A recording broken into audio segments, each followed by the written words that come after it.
할렐루야. 이런 유머 이야기가 있습니다.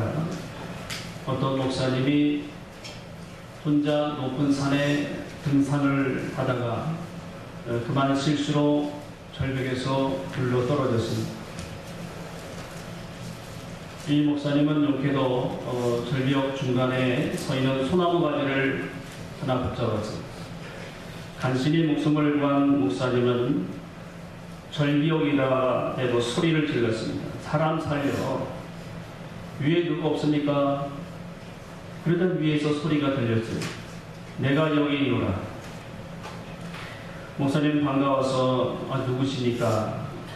나는 너의 하나님입니다. 목사님은 다급한 목소리로 주님, 저를 여기서 구해 주신다면 저의 남은 목숨, 남은 생애를 더 열심히 주를 위해서 드리겠습니다. 위에서 하나님의 말씀이 들리기를 좋다 하더라.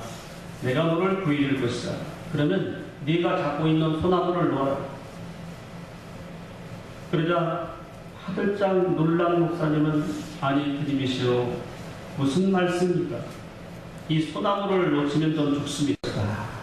내 말을 믿고 그 가지를 놓아라. 그러자 이 목사님은 잠시 망설임도 없이 위를 향하여다가 소리를 지르기를 저 위에 하나님 말고 누구 다른 사람 없습니까? 여러분, 이 유머이지만 위급한 어려운 일을 당할 때 누구든지 하나님을 불신하고 주시는 말씀을 믿지 못하는 경우가 있다는 것이죠. 꿈에 깊은 결혼을 앞두고 마음이 설레며 하루하루를 보내는 마리아라고 하는 처녀가 있었습니다. 이 마리아는 유대 땅 갈릴리 지역의 나사렛이라는 시골 동네에서 살고 있었습니다. 이 마리아와 정혼한 남자는 요셉이라는 목수일을 하는 착한 청년이었습니다.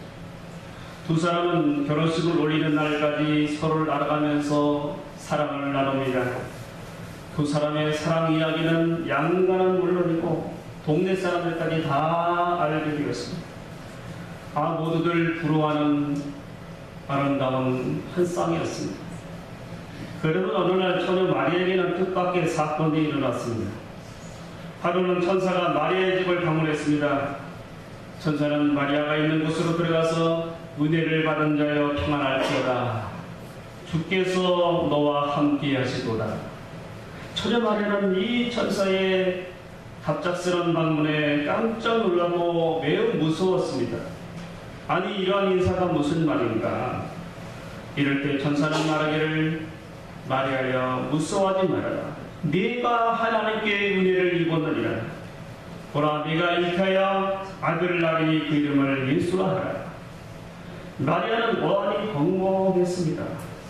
이 무슨 날벼락 같은 그런 말인가 생각하면서 천사에게 이렇게 말하죠. 나는 남자를 알지 못하는데 어떻게 그런 일이 있을 수가 있겠습니까? 즉 자신은 아직도 결혼하지 않은 처녀인데 어떻게 그런 일이 있을 수가 있겠습니까? 이렇게 물은 것입니다. 그런 일은 일어날 수가 없다는 말이죠. 이런 마리아에게 천사는 말하기를 마리아야, 성령이 너에게 임하시고 하나님의 능력이 너를 덮어 감싸할 때에 잉태하게 될 것이다. 그리고 태어날 이는 거룩한 분이요 하나님의 아들이라 불려질 것이다. 마리아는 천사의 말을 이해할 수 없었고 여전히 두려운 마음이 들었습니다. 할 말을 잊고 몸이 굳어져가는 것 같았습니다. 그렇습니다. 상식적으로 처녀가 남자와 함께한 사실이 없는데 아이를 잉태한다는 것은 도저히 납득이 되지 않는 그런 일입니다. 더군다나 마리아는 정혼한 몸이었고 만일 결혼을 약속한 요셉이 이 사실을 안다면 이 마리아는 어떻게 될까요? 부모나 정혼한 가정에서 이런 임신 사실이 드러난다면 두 집안 모두 얼굴을 잃고 다닐 수가 없는 그런 상황이 되어지는 것입니다. 요셉도 화가 나서 마리아의 그 다른 남자를 밝히기 위해서 반일이 될 것입니다. 두 사람의 관계는 불행한 관계로 시작이 될 것입니다. 당시 유대법으로는 가늠죄는 도저히 용서받을 수 없는 그런 중죄였습니다. 이 일로 이 양가 집안에서는 이 터붓는 이 비난의 소리가 크실 것입니다. 사람마다, 동네 사람마다 수군거리게 되고, 심하면요 사람들이 이 마리아의 머리채를 끌고 갈 수가 있어요. 돌팔매질을 당할 수가 있어요. 마구 역설할 수도 있습니다. 이런 일이 스크린처럼 지나가는 거예요. 어느 누가 마리아의 말을 믿어주겠습니까? 임신되었다는 시간이 되라면 배가 불러올 것입니다. 이렇게 되어진다면 나는 죄를 짓지 않았습니다. 아무리 얘기해도 믿어주는 사람은 없을 것입니다. 이렇게 마리아는 이런 때에 하나님 앞에서 왜 하필이면 나입니까? 왜 이런 시련을 내게 주시는 겁니까? 이렇게 원망할 수도 있습니다. 사랑하는 나의 요셉은 어떻게 해야 될까? 착한 요셉 불쌍해서 어떻게 하나? 이렇게 안면을 생각할 때 마리아는 천사의 말을 부정할 수밖에 없었습니다. 나는 남자를 모른다. 어떻게 그런 일이 나에게 일어날 수 있느냐? 이렇게 묻는 것입니다. 사람 여러분, 과연 하나님은 마리아를 진정히 불행한 인생의 나락으로 떨어뜨리기 위해서 이렇게 천사를 보냈을까요? 그렇지는 않습니다. 하나님은 처녀 마리아를 잘 아시기 때문에 택하셔서 만세의 복을 주시기 위해서, 복을 받은 여인으로 삼아주시기 위해서 이렇게 택하신 것입니다. 최초의 사람 아담 하와가 죄를 범한 후에 하나님은 창세기 3장 15절 말씀에서 내가 여인의 후손을 통해서 메시아를 보내주겠다라고 약속하셨습니다. 이 약속을 지키기 위해서 남자를 알지 못한 여인 마리아를 택한 것입니다. 이 마리아를 통해서 구원의 주인 예수님을 보내주시려고 하셨던 것입니다. 이 마리아 처녀를 통해서 처녀를 축복의 통로로 쓰시기 위함이었습니다. 이렇게 축복해 주시려고 마리아를 택하신 것입니다. 이 일로 인하여 죄 가운데서 죽어서 영원한 불행한 인생으로 살아갈 저와 여러분도 이 구원의 복을 주시기 위해서 마리아를 택하신 줄로 믿습니다. 그런데 아직 이 하나님의 뜻을 알지 못하고 두려워하는 마리아에게 천사는 이 마리아하고 가까운 친족 이야기를 시작합니다. 36절 보라 네 친족 엘리사벳도 늙어서 아들을 배었느니라. 본래 임신하지 못한다고 알려진 이가 이미 6달이 되었나니 이미 나이가 많아서 이미 생식 기능이 완전히 멈추어서 사람의 힘으로는 도저히 임신이 될 수 없는 상태였던 이 엘리사벳이 아기를 갖게 되었다는 것입니다. 벌써 임신하고 6개월이나 되었다는 것입니다. 이 사실을 알려주면서 하나님의 모든 말씀은 능하지 못함이 없느니라. 말씀하신 것은 다 이루어 주신다. 이런 뜻입니다. 마리아는 이 말씀에 감동이 되었고 믿어졌습니다. 하나님 앞에서 그녀는 겸손하게 자신에게 주신 말씀이 그대로 이루어지기를 소원하면서 순종하는 마음으로 그 마음이 가슴이 벅차오르게 되었습니다. 하나님이 함께 하시는 가운데 하나님의 임재 가운데 은혜가 임하기 시작합니다.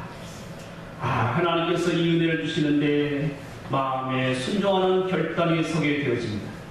이제는 앞으로 일이 걱정이 되질 않습니다. 이렇게 마리아는 천사에게 어떻게 말을 합니까? 주의 여종입니다. 말씀대로 내게 이루어지리라.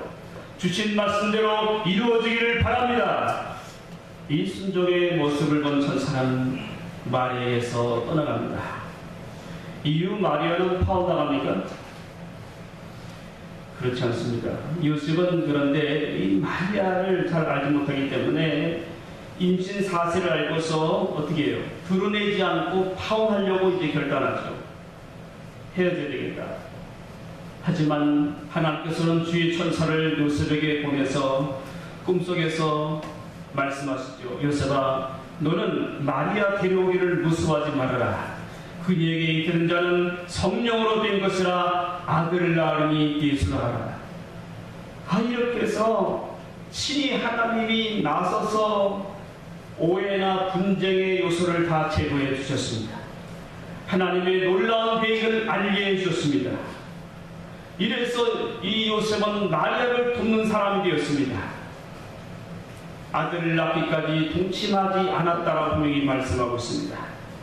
당시 황제의 명으로 너희들은 호적을 하라.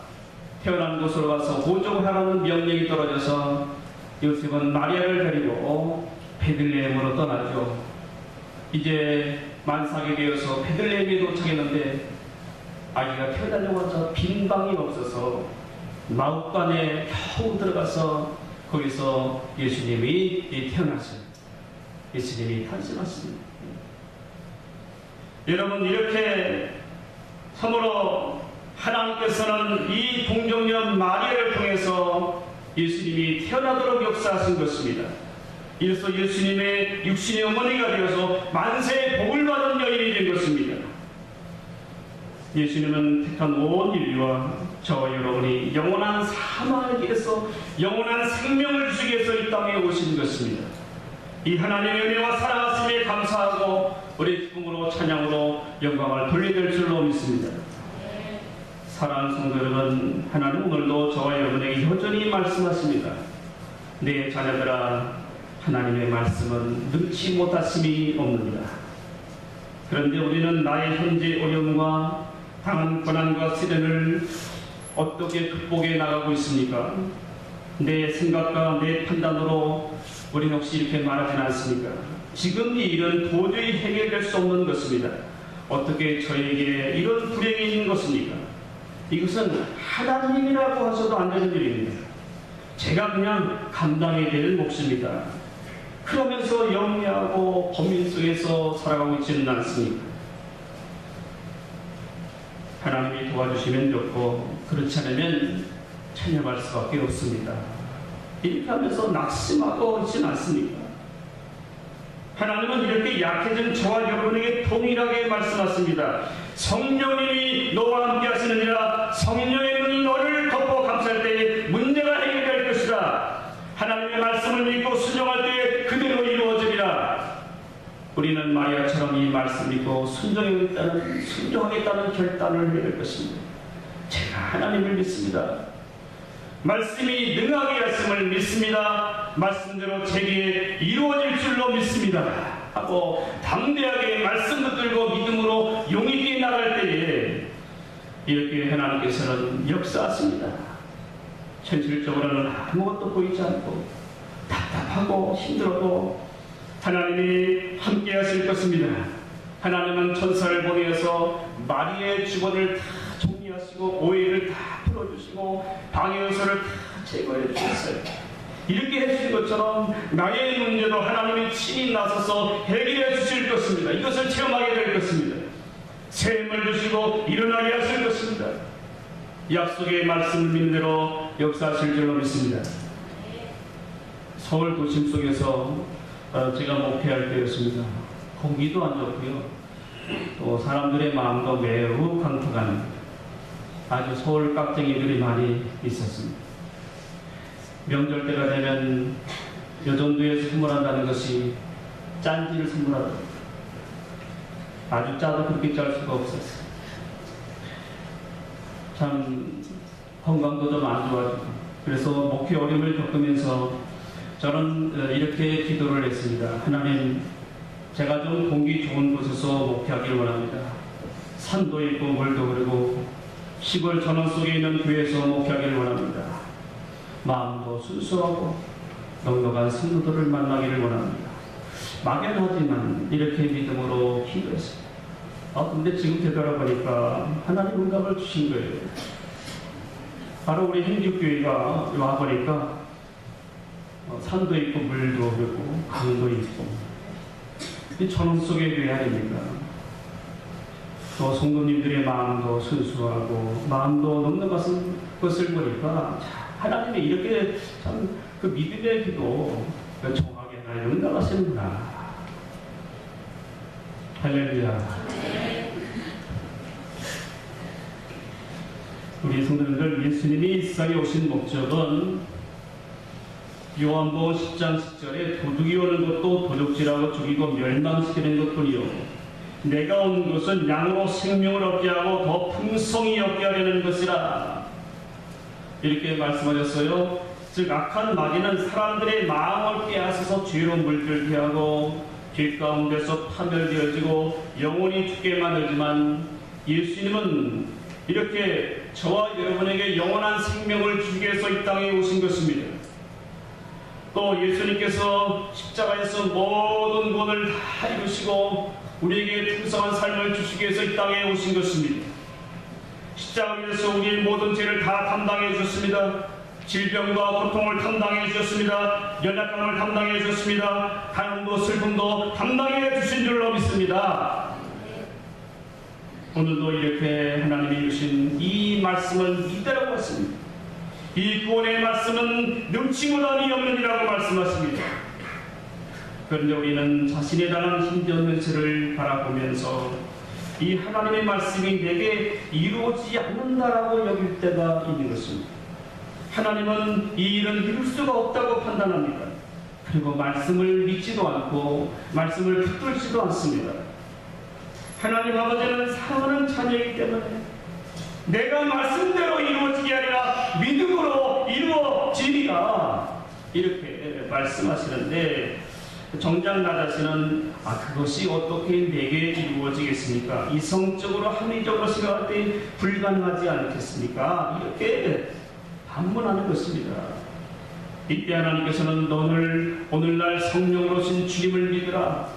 성령께서 너를 덮어 감쌀 때에 은혜와 능력이 임할 것이다. 성령께서 너를 통하여 그 일을 이루어 주리라. 이렇게 말씀하십니다. 분당에서는 안명숙 권사님의 간직인데요. 결혼한 지 4년이 되었을 때에 사랑하는 남편이 2 아이를 남기고 세상을 갑자기 떠났습니다. 앞이 캄캄하고 절망감에 사로잡혀서 반년 동안 죽음만을 생각할 때 얼마나 고통스러웠습니다. 급기야는 호흡곤란 증세가 생겨서 보니까는 진단해보니까 기관지 천식이 생긴 거예요. 얼마나 심한지 여러 달 한의원도 다녔지만 차도가 없었습니다. 그런 중에 이웃집에 한 사람이 찾아와서 당신 교회에 나가면 하나님이 고쳐주셔요. 이렇게 전도를 한 겁니다. 하지만 당시 절을 나가고 있었기 때문에 아주 완강하게 거부를 했습니다. 난 안 갑니다. 그리고 병원을 계속 들락날락 했는데 하지만 병세는 더욱더 악하게 됐습니다. 서서히 죽음의 공포가 밀려들었습니다. 다급해지자 전에 찾아왔던 그 교회 이웃에게 스스로 찾아가가지고 저 좀 교회 좀 데려가 주시겠어요? 이렇게 말하면서 울음을 터뜨렸다 그래요. 그런데 그분은 교회 권사님인데 이 사람을 콕 안아주면 산기 울어들었어요. 그 주일부터 권사님을 따라서 교회에 첫 발을 들여놓았는데 예배를 드리러 말씀을 듣는데 앞을 바라보니까 십자가에 달리신 예수님의 환상이 보인다. 예수님의 환상이 보였어요. 그러면서 자신도 모르게 이렇게 눈물이 쏟아지는데 예배 시간 내내 울면서 예배를 되게 눈물이 하나님 말씀이 속속 말씀으로 자신에게 와닿는데 그 말씀이 다 자신에게 주신 말씀으로 받아지게 되고 이런 은혜가 3달 동안이나 지속이 되었다는 것입니다. 늘 예배실에 나와서 앞자리에 앉아서 하나님 말씀을 드리면서 의사는 나를 포기하고 낫게 하지 못해도 예수님은 나의 병을 낫게 하실 줄로 믿어요 하면서 시간 하나님의 말씀을 들으면서 아멘 하면서 그 말씀을 그대로 믿었어요. 그러면서 기도하기를 주님 저를 낫게 해주시면 교회 열심히 잘 다니겠습니다. 이렇게 눈물로 부르짖어 기도했다는 것입니다. 그러던 어느 날 그렇게 고통스럽게 자신을 괴롭혔던 이 기관지 천식이 사라지고 깨끗하게 마음으로 믿으시기 바랍니다. 얼마나 감사합니다. 이렇게 깨끗이 낫고 그 후로 이분이 주의 말씀에 마태복음 6장 25절 말씀 목숨을 위하여 무엇을 마실까 몸을 위하여 무엇을 입을까 염려하지 말라. 너에게 있어야 할 것을 다 아시느니라. 먼저 그의 나라와 그 일을 구하면 이 모든 것을 더하여 주리라. 이 말씀이 들어오는데 이 말씀을 다 구해줬고 모든 염려를 하나님께 맡기면서 열심히 그에 나가서 예배드리고 봉사하고 섬겼다는 것입니다. 그러니까 하나님께서는 말씀하신 대로 모든 생활을 책임져 주시고 두 아들이 있는데 이쁘게 잘 자라고 신앙으로 잘 자라가지고 대학 공부까지 잘 마치게 됐다는 것입니다. 이 성도들은 교회의 권사로 세움을 받고 귀하게 쓰임받았다고 감사하다 이렇게 간증하는 것을 들어봤습니다. 사랑하는 성도 여러분, 지금 어떤 어려운 가운데 있습니까? 그 일로 인해서 마음이 낙심이 되고 좌절감에 빠져 있지는 않습니까? 참 세상의 경기는 참 불경기가 아닙니까? 참 살기가 어려운 때예요. 이때 물질적으로 압박을 받으면 얼마나 힘이 듭니까? 또한 원치 않은 질병으로 고통을 받을 때에 이 병이 지속이 된다면 너무 괴로운 것입니다. 힘든 것입니다. 그런 마음도 약해지고요. 절망감에 사로잡히게 됩니다. 그러면 본인도 저와 여러분은 오늘 주시는 하나님의 말씀을 믿어야 할 것입니다. 사랑하는 내 자녀야, 내 딸아, 내 아들아, 내 말을 믿으라. 하나님의 말씀은 눈치 못하심이 없느니라. 내가 성령의 능력을 주리라, 은혜를 주리라. 나를 믿고 용기 있게 나가라. 그러면 내가 앞일을 책임져. 염려하지 마라. 우리는 이 말씀을 믿어야 할 것입니다. 마리아처럼 내 주님, 이 말씀이 제게 이루어질 줄로 믿습니다. 믿을 때에 하나님이 일을 시작하십니다. 하나님이 도우시기 시작하는 것입니다. 하나님께서 하나님의 뜻대로 놀랍게 응답하실 줄로 믿습니다. 사랑하는 성도 여러분, 저와 여러분이 이제 이 하나님의 말씀이 내게 이루어지기 위해서는 어떻게 우리가 신앙생활해야 될까요? 먼저는 이렇게 기도하십시오. 하나님, 제가 하나님이 주시는 말씀을 믿게 하여 주시옵소서. 말씀이 믿어짐으로 은혜 받게 해 주시옵소서. 이렇게 믿음으로 간구하면 하나님께서는 은혜 주시고 믿어지게 하실 것입니다. 그리고 말씀을 받는 예배 시간을 사모해서 나와서 말씀을 들으십시오. 말씀을 받으세요. 말씀을 받을 때마다 아멘 아멘, 내게 주신 말씀 그대로 이루어질 줄로 믿습니다. 이렇게 하답하십시오. 성경 말씀이 있고 말씀을 묵상할 때도 내게 주시는 말씀으로 들려질 때에 아멘으로 하답하십시오. 그리고 이렇게 결단하십시오. 내 주님, 어떤 말씀도 내게 이루어 주실 줄로 믿습니다. 주의 말씀이 내게 이루어질 일을 간절히 바랍니다. 나를 도우시는 성령님을 일구지 않아서, 그리고 다 내게 용기 있게 나가십시오. 그리고는 하나님의 일하심을 기대하십시오. 하나님이 어떻게 일하시는지. 그러면 이 성탄의 기절에 오신 주께서 도와주실 것입니다.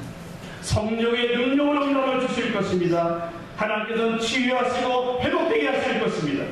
우리 모두에게 성탄의 기쁨이 가득 차게 하실 것입니다. 말씀대로 내게 이루어짐을 감사하고 찬양 드리시기를 간절히 주님의 이름으로 축원합니다. 이 시간에 함께 우리 찬양 엎드리고 기도하기를 원합니다. 여기에 모인 우리 찬송인데요, 우리 함께 1절 2절만 같이 찬양드리겠습니다.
나